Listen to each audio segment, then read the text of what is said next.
Umani ng matinding reaksyon ang viral na video ng isang grupo na tila tuwang-tuwa habang sumasabay sa isang remix ng pambansang awit ng Pilipinas na Lupang Hinirang.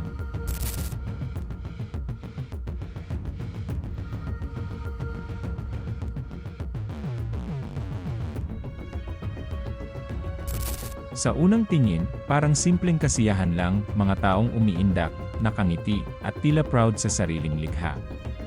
Pero habang tumatagal, mas dumarami ang kumukunot ang noo. Bakit? Dahil hindi basta kanta ang ginawa nila ng remix, ito ang simbolo ng pagkakakilanlan ng bawat Pilipino. Sa video na ibinahagi ng TikTok user na si Rice Cubic, ipinunto niya na wala raw siyang intensyon na bastusin ang bansa. Para sa kanya, isa itong anyo ng creative expression, isang paraan para ipakita ang pagiging malikhain ng mga Pilipino at Filipino-Americans. Nilinaw pa niya na ang video ay ibinahagi sa isang espasyo para sa kapwa Pilipino at may kasamang mensaheng with respect always. Pero kahit ganoon ang paliwanag, hindi napigilan ang pag-apaw ng batikos mula sa netizens.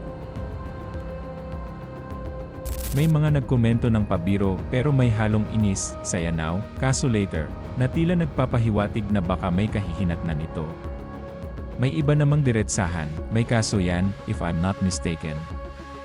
At may ilan na talagang nadismaya, kinuwestiyon ang asal at edukasyon ng nasa video, sinabing parang bumagsak sa GMRC.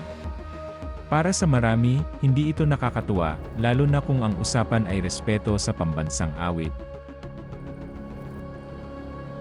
Dito pumapasok ang batas. Ayon sa Republic Act No. 8491 of Flag and Heraldic Code of the Philippines, malinaw na hindi dapat gamitin ang pambansang awit para sa simpleng aliwan o entertainment. May tamang paraan ng pag-awit nito, nakatayo ng tuwid, nakaharap sa watawat, at may kamay sa dibdib bilang paggalang. Hindi ito basta background music na pwedeng haluan ng beat o sayawan.